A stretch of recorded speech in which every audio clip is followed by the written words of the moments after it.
20वीं सदी के पूर्वार्ध में दुनिया के एक कोने में एक इंसान के दिमाग में एक सवाल कौंध रहा था। यह सवाल था, कैन मशीन थिंक? क्या मशीनें सोच सकती हैं? यह व्यक्ति था एलन ट्यूरिंग। हालांकि यह कौतूहल या ऐसे विषय पर चर्चा नई नहीं थी। ग्रीक मिथकों में मैकेनिकल मैन की अवधारणा से पूरी दुनिया वाकिफ थी और 20वीं सदी की शुरुआत में यह यूरोप के कई साइंस फिक्शंस का हिस्सा रोबोट जैसी मशीनें होने लगी थी। 1939 में आई American musical fantasy film the wizard of Oz का टिन मैन रोबोट जैसा ही तो था, हार्टलेस, जिसका दिल नहीं था। लेकिन यह सोच असल में एलन ट्यूरिंग ने ही असल मायनों में प्रतिपादित की। 1950 में आए ट्यूरिंग के एक paper computing machinery and intelligence में उन्होंने विस्तार से जिक्र किया कि कैसे इंसान इंटेलिजेंट मशीन्स बना सकता है और इंसान कैसे इन मशीन्स की इंटेलिजेंस को चेक कर सकता है या उसे टेस्ट कर सकता है। ट्यूरिंग की एक जड़ मशीन में दिमाग डालने की परिकल्पना रंग लाई और उन्होंने उस वक्त एल्गोरिदम और कंप्यूटेशन पर जो कॉन्सेप्ट्स दिए वही आज की आर्टिफिशियल इंटेलिजेंस का आधार है। हालांकि इसमें एक और नाम बड़ा प्रमुखता से लिया जाता है, इनफैक्ट ट्यूरिंग से ज्यादा कई बार उसको तवज्जो भी दी जाती है। 1955 में जॉन मैकार्थी ने आर्टिफिशियल इंटेलिजेंस का नाम दिया, इसका टर्म दिया और उन्हीं को father of intelligence, artificial intelligence कहा जाता है। फिर 1970 के दशक में असल मामले में एआई को पहचान मिलनी शुरू हुई। जापान ने 1981 में 5th जनरेशन योजना शुरू की, ऐलान किया कि सुपर कंप्यूटर के विकास के लिए वो 10 वर्षीय कार्यक्रम चलाएगा। ब्रिटेन ने भी एलवी नाम का प्रोजेक्ट बनाया और वहां के very large scale integrated circuit का विकास किया गया और micro electronics and computer technology की स्थापना जैसे कदम भी उठाए गए। फिर यूरोपीय संघ ने भी एस्प्रिट नाम का कार्यक्रम चलाया और इस तरह से कंप्यूटर, आर्टिफिशियल इंटेलिजेंस और मशीन लर्निंग, इन तीनों की अवधारणा चलते चलते एक ऐसे मकाम पर आ गई जब इंसान को यह जवाब मिल गया जो एलन ने सोचा था कि कैन मशीन्स थिंक। इस सवाल का जवाब दुनिया को मिल गया। लेकिन करीब 80 साल बाद यानी अब एक नया सवाल पैदा हुआ है और वो सवाल है, कैन मशीन्स आउट थिंक अस? यानी क्या मशीन इंसान से ज्यादा सोच सकती हैं?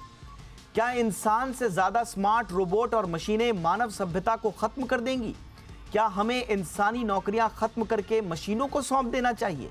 क्या हमें अमानवीय दिमाग विकसित करना चाहिए जो अंततः हमारी संख्या से ज्यादा चतुर हो जाएंगे और इंसान को ही एक दिन अप्रासंगिक कर देंगे? क्या हमें अपनी सभ्यता के खत्म होने का जोखिम उठाना चाहिए?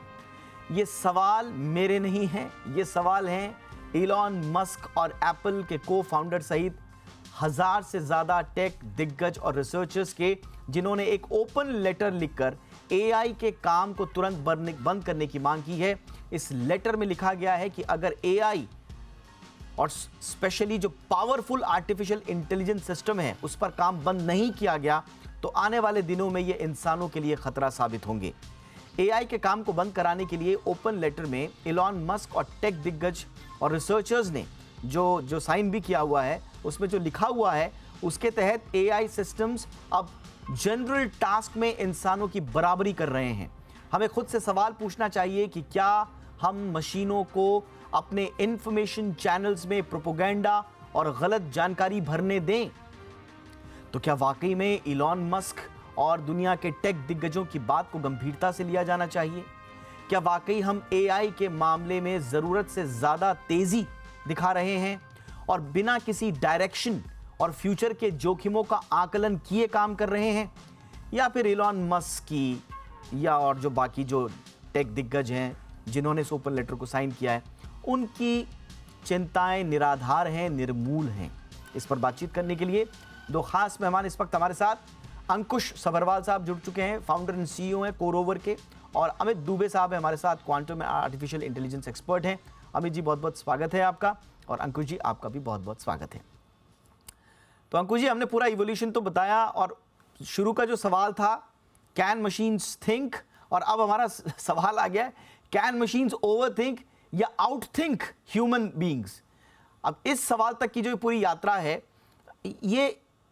ये सवाल कितना इंपॉर्टेंट आपको लगता है? ये चिंता जो इलॉन मस्क और दुनिया के टेक दिग्गज उठा रहे हैं, ये कितना महत्वपूर्ण सवाल आपको लगता है, या चिंताएं इनकी निराधार हैं? आप म्यूट हैं सबरवाल साहब। हे सो सॉरी। जी। मुझे लगता है कि चिंताएं जो हैं वो तो वैलिड हैं, चिंता तो करनी ही चाहिए, उसी से ही हम नई चीज बनाते हैं और जो चीज बना दी है उसको इम्प्रूव करते हैं। लेकिन मुझे लगता है जो मॉरिटोरियम की मांग कर रहे हैं या रिसर्च को बंद कर रहे हैं, वो ऐसा हो गया कि मैं एक मैनेजर हूँ कॉर्पोरेट में और मैंने एक एम्प्लॉय को हायर किया, और एम्प्लॉय मेरे से ज्यादा, मैनेजर से ज्यादा अगर स्मार्ट है तो हम उसको बोलें कि तू अभी काम करना बंद कर दे, राइट? तो मुझे लगता है कि जो एडवांसमेंट हमने लाई है, हाँ उसमें कुछ गलतियां हो रही हैं, उसको एक प्रॉपर डिस्क्लेमर दिए जाए, वहां पे इतने कॉन्फिडेंटली आंसर नहीं किया जाए। मैं अगर आपको बताऊं कि जब मैं कॉर्पोरेट में जॉब करता था तो हम कुछ एस्टिमेशन फार्मूला लगाते भी थे, तो कभी आता भी था कि it will take 99 hours to complete the work. लेकिन हम क्लाइंट को 99 आवर्स नहीं बोलते थे, कि हाँ अराउंड 100-150 आवर्स बोलते थे, कि उनको लगे ना कि हमने कुछ ऐसा मेथड आजाद कर दिया है कि वो एग्जैक्ट बता रहा है। और अभी जो मुझे लगता है कि हम जो आंसर्स दे रहे हैं या कोई भी कंक्लूजन दे रहे हैं, बड़े कॉन्फिडेंटली दे रहे हैं। कुछ अच्छे हैं, कुछ गलत हैं, लेकिन मुझे लगता है कॉन्फिडेंस फेक शो ना किया जाए, बताया जाए कि ये गलत हो सकता है बहुत क्लियरली। वो नहीं बताया जा रहा है, पहले भी नहीं बाद में भी नहीं, कहीं टर्म्स एंड कंडीशन में है। अगर हम सेफ्टी नेट के साथ अगर करें तो अच्छा होगा। और मुझे लगता है जो मॉनिटोरियम वो मांग रहे हैं कि 6 महीने रिसर्च बंद कर दी जाए, वो 6 महीने सेफ्टी नेट में गवर्नेंस में काम किया जाए, वो दोनों वो मांगे अच्छी हैं।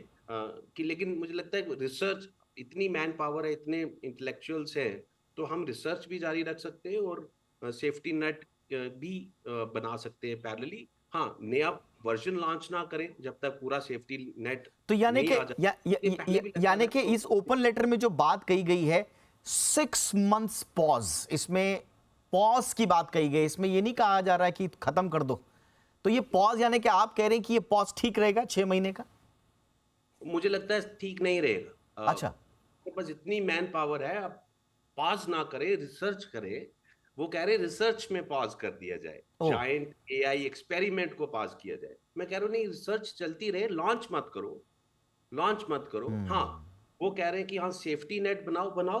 I am not saying both things can not happen parallelly. You build, आप सेफ्टी नेट बनाओ, सिस्टम को रोबस्ट बनाओ, सेफ बनाओ, सिक्योर बनाओ, ट्रस्टवर्दी बनाओ, लॉयल बनाओ, लेकिन साथ साथ रिसर्च भी करते रहो, राइट? तो मुझे ऑल राइट सर, ऑल लगता है राइट, कि ऑल राइट। थोड़ी अमित जी, अब इसमें देखिए, ये इसलिए बड़ा इंपॉर्टेंट हो जाता है क्योंकि इसमें जो नाम आ रहे हैं, इलॉन मस्क, जिन्हें भविष्य दृष्टा कहा जाता है, वो समझ लेते हैं कि भविष्य में क्या होने वाला है, ऐसा माना जाता है, और उन्होंने उसको साबित भी किया अपनी मेहनत से। इसमें स्टीव वोजनियाक हैं, इसमें एआई एक्सपर्ट स्टुअर्ट रसेल हैं, जो बहुत ही काबिल माने जाते हैं, और एआई को लेकर वो पहले भी इस तरह की चिंताएं जाहिर किए कर चुके हैं, और मशीन लर्निंग कंप्यूटिंग के क्षेत्र में बड़ा बुद्धिमान नाम है।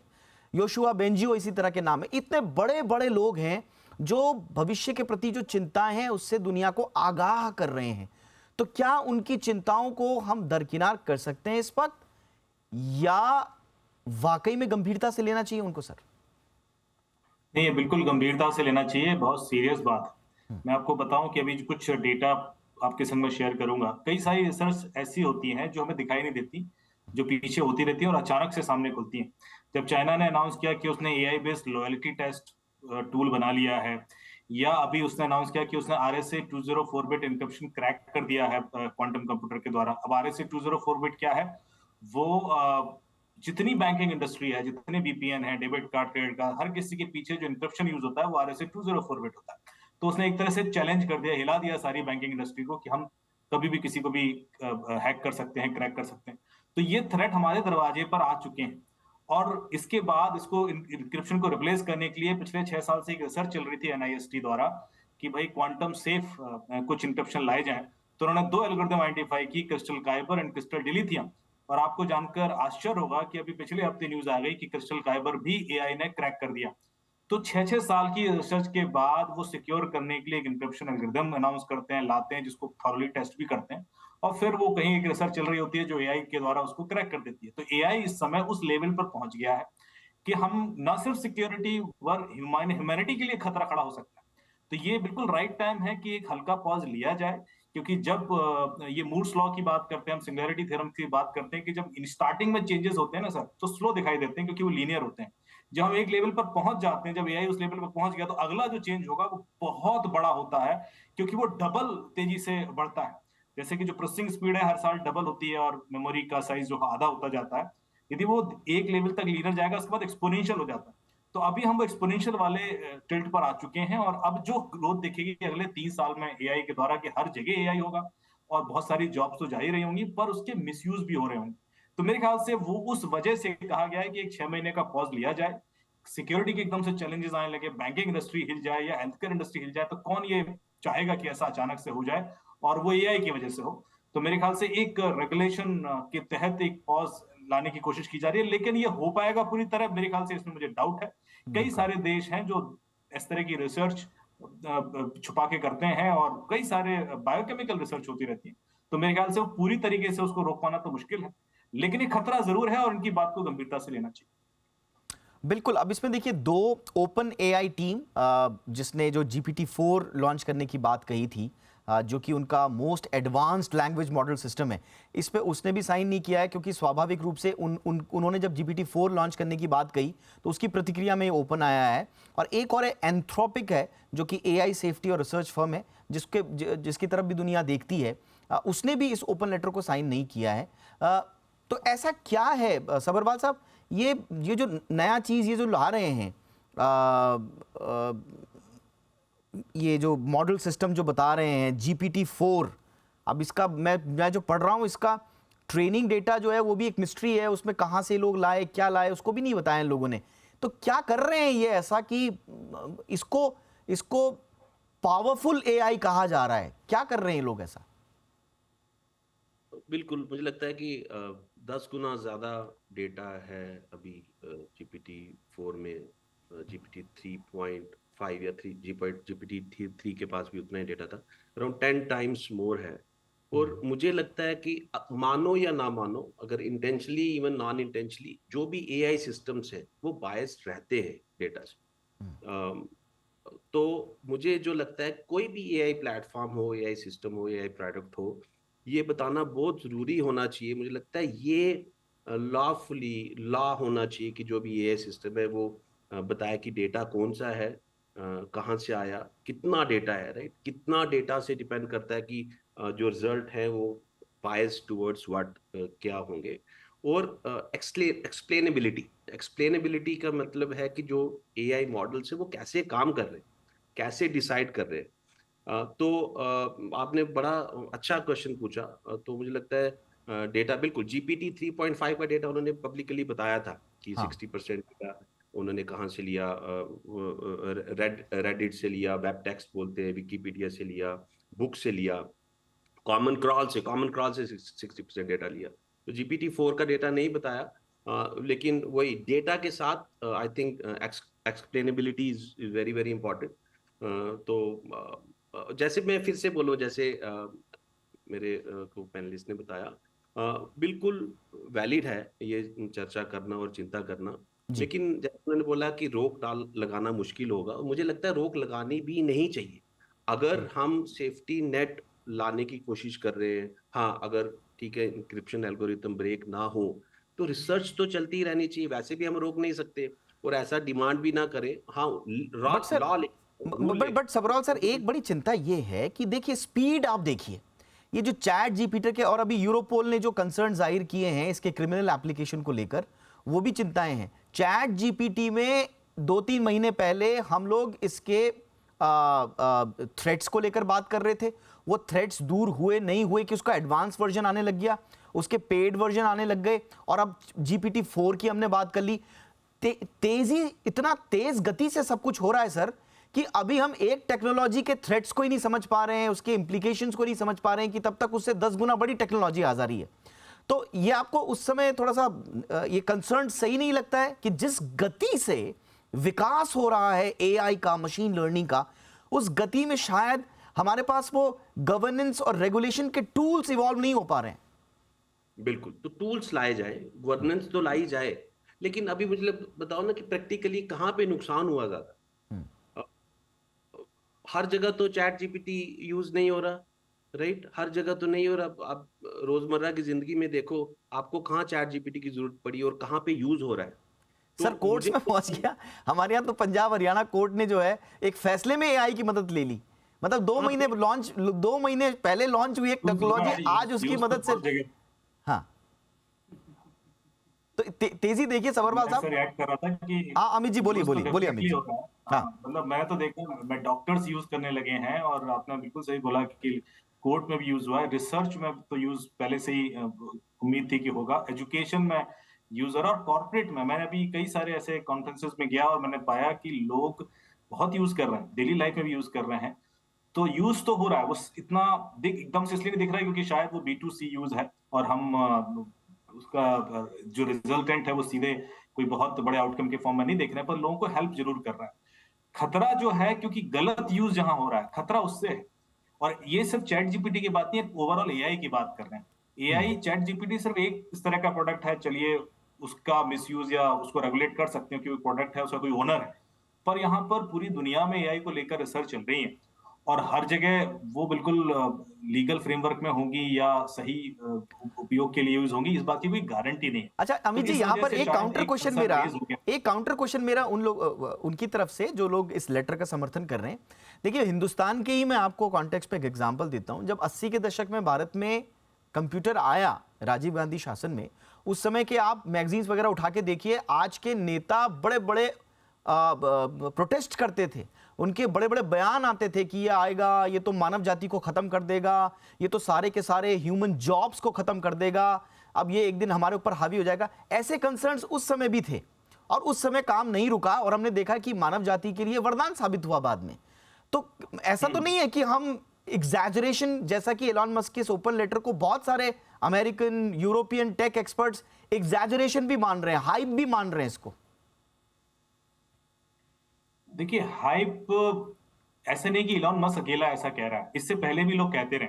इसको पिछले 20 साल से एक कंसर्न है, पूरा एक सिंगुलैरिटी थ्योरम पे रिसर्च चल रहा है यूएस में, कि एक दिन ऐसा आएगा जब एक सिंगल कंप्यूटर का इंटेलिजेंस कलेक्टिव ह्यूमन इंटेलिजेंस से ज्यादा हो जाएगा, उसको हम सिंगुलैरिटी बोलते हैं, और वो हम अगले 15-20 साल में अचीव कर लेंगे। तो इस चीज का जो होराइजन था या जो डेट था, पहले से डिसाइडेड है कि ऐसा हम अचीव करने वाले हैं, और उसको स्लो किया जाए, क्योंकि हमें पता नहीं कि उसके बाद ये किस तरीके से ह्यूमन रेस के ऊपर नेगेटिव इम्पैक्ट डालेगा या पॉजिटिव इम्पैक्ट होगा। तो मेरे ख्याल से वो कंसर्न अचानक से नहीं आए हैं, ये पहले से थे, लगातार इस पर चिंताएं होती रही। आपको पता हो, जब क्लोनिंग टेक्नोलॉजी आई थी तो एक रोक लगाई गई, क्योंकि उसका डर था कि भाई इस तरह के क्लोन नहीं बनने चाहिए, तो प्रॉपर रोक लगा, उस पर लॉ लाया गया। उसी तरीके से कई बार ऐसा होता है, कंप्यूटर की बात अलग थी, मेरे ख्याल से एआई की बात बिल्कुल अलग है। और एआई एक इंटेलिजेंस है जो सीधे सीधे ह्यूमन ब्रेन को चैलेंज कर रहा है, और यदि ये गलत जगह चला गया तो उसका जो दुष्प्रभाव पड़ सकता है मानवता पे, मेरे ख्याल से वो बड़ा अनकंट्रोलेबल होगा। इस वजह से एक रेगुलेशन या स्लो करने की रिक्वेस्ट की जा रही है। पर मैं बिल्कुल अभी भी अंकुश जी की बात से सहमत हूं कि इसको रोकना पूरी तरीके से संभव तो नहीं होगा। इसको कैसे हम अपनी चीजें स्पीड अप करें, अभी हमारे पास डेटा प्राइवेसी बिल नहीं है हिंदुस्तान में, जब तक हम डेटा प्राइवेसी बिल लाएंगे हमारे पास 200 कंसर्न और रेज हो जाएंगे इस एआई के द्वारा, और हम हमेशा लैग कर रहे हैं। मेरे ख्याल से वो चीज फास्ट करने की जरूरत है, एक डेडिकेटेड टास्क फोर्स बनाकर फटाफट इस चीज का फ्रेमवर्क क्यों नहीं बनाते हैं, क्यों हम उसको स्लो करें, क्यों अपने आप को फास्ट करके थोड़ा सा पेस अप करके अपना जो इंफ्रास्ट्रक्चर है या जो रेगुलेशन सिस्टम है थोड़ा मेच्योर कर लें, अपडेट कर लें, जो आज के हिसाब से होना चाहिए। बिल्कुल। तो फिर बीच का रास्ता अभी इस पे सबरवाल साहब, मैं देख रहा था कि ये जो ओपन लेटर है इसमें जो रिकमेंडेशंस हैं वो कहा ये जा रहा है कि एजाइलोमर एआई प्रिंसिपल, अगर मैं सही प्रोनाउंसिएशन कर पा रहा हूँ एजाइलोमर का, तो एजाइलोमर प्रिंसिपल्स पर आधारित है, 23 सूत्रीय गाइडलाइन है ये। 2017 में ये कॉन्फ्रेंस जो हुई थी मेरे ख्याल से पैसिफिक ग्रोव कैलिफोर्निया में, ये उस पर आधारित है। तो क्या इसमें जो पूरी की पूरा टेक जगत है, और बड़ी शानदार हेडलाइंस में एक जगह पढ़ रहा था कि इस पूरे के पूरे विवाद के बाद टेक जगत में, एआई जगत में सिविल वॉर छिड़ गई है।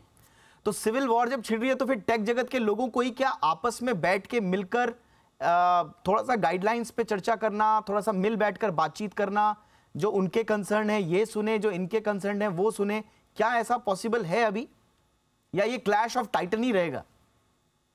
मुझे लगता है ना, इसको लेटर को दो एस्पेक्ट से देखना चाहिए। एक जो एक्चुअल कंसर्न है, जो दुबे जी ने बोला, कंसर्न तो है, सेफ्टी नेट बनाना है। आई थिंक वो डिस्कशन चलती रहेंगी, सॉल्यूशंस आते रहेंगे। इनफैक्ट GPT-3 और 3.5 में क्या डिफरेंस था? सिर्फ सेफ्टी नेट का। सेफ्टी नेट और बढ़ेगी।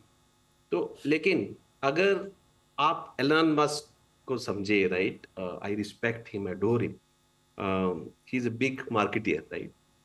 मैं थोड़ा सा एस्पेक्ट डालूंगा, I am daring enough to say that, right, I respect Elon Musk. एक और फाउंडर सीईओ हैं जिन्होंने लेटर साइन किया, वो ओपन एआई के कॉम्पिटिटर हैं, और वहां पे एलन मस्क ने भी इन्वेस्ट किया हुआ है, right. So one aspect to it.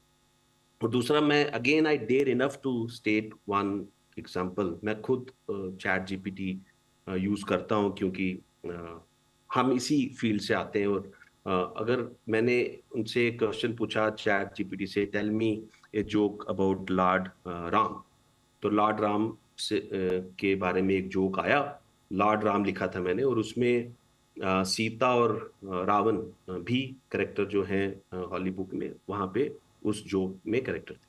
फिर मैंने पूछा joke, tell me joke about Mohammed, मैंने प्रॉफिट मोहम्मद या लॉर्ड मोहम्मद नहीं लिखा, मैंने सोचा कि एक जनरल किसी का भी नाम मोहम्मद हो सकता है, तो उसमें जोक आया। फिर मैंने जीसस क्राइस्ट के बारे में पूछा, जोक आया। देखो, I respect all the religion, I think for sure, लेकिन इस जोक, सॉरी, मैंने शायद गलत बोल दिया, लॉर्ड राम में जोक आया, लेकिन मोहम्मद में जोक नहीं आया, जीसस क्राइस्ट में नहीं आया, बिकॉज ही सेड कि रिलीजियस सेंटिमेंट्स जो है एब्सोल्युटली नहीं। ये बायस, ये जो बायस है, इस पे तो देखिए हमने काफी लंबी चौड़ी चर्चा भी की थी उस वक्त, कि इस पे जो बायस है उसका क्या करें। अब उनका जो अपने जवाब थे कि ये इवॉल्विंग चीज है, इसमें सब चीजों को समाहित किया जाएगा। बायस तो देखिए, ये इतना अभी नया नया सिस्टम है, इतना अभी अपरिपक्व इसे कहा जाएगा एक तरह से, कि ये रिलीजियस सेंटिमेंट्स के मामले में तो बिल्कुल ही अपरिपक्व है, ये उसमें कोई परिपक्वता नहीं है। और फिर ये ह्यूमन इमोशंस को समझने के मामले में तो अभी बहुत अपरिपक्व है। प्रॉब्लम यहीं पे आती है, इतना अपरिपक्व सिस्टम, और उसको आप इतने बड़े बड़े लेवल पे लागू कर रहे हैं, उसको और पावरफुल बना रहे हैं, तो ये थोड़ा सा एक आ जाता है यहाँ पे इशू। शायद इसीलिए एलन मस्क साहब बोल रहे हैं। लेकिन जैसा कि एआई रिसर्च फंडिंग, अगर ट्रांसपेरेंसी, प्रोटेक्शन ऑफ प्राइवेसी, या कोई आर्म रेस ना हो जाए एआई को लेकर, अगर इन सब कंसर्न को सॉल्व किया जाए तो संभवतः एक म्यूचुअल रास्ता निकल सकता है। लेकिन वो कैसे निकलेगा, अब ये तो भविष्य के घर में है। तो फिलहाल आज की इस चर्चा को यहीं खत्म करते हैं। बहुत बहुत शुक्रिया अंकुश जी, आपने वक्त निकाला, thank you so much. Amit ji, आपका भी बहुत बहुत शुक्रिया सर।